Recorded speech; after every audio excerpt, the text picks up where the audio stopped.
Moving on to another interesting story, still Sylvester Stallone.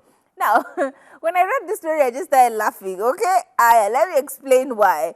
Now, Sylvester Stallone and his wife officially are going to get a divorce. The wife right there, you can see her, her name is Jennifer Flavin. Now, the problem of what this story caused me a little bit of a chuckle with was the fact that guys were claiming that the reason why Jennifer and Sylvester were trying to get a divorce is because Sylvester Stallone got himself a dog. He got himself a Rottweiler. And everyone was okay with the dog except for Jennifer.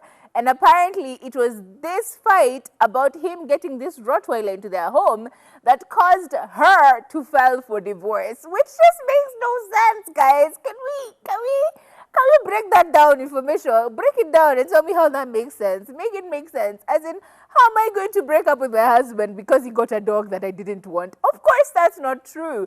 And so Sylvester Stallone has come out and actually claimed that this was not factual.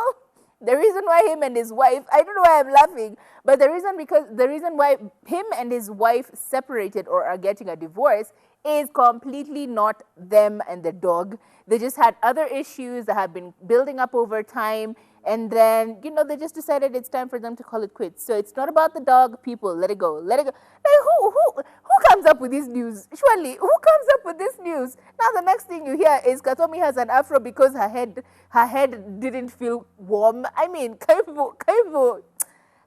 News. Gossip columns. Sometimes you do too much. You do entirely too much.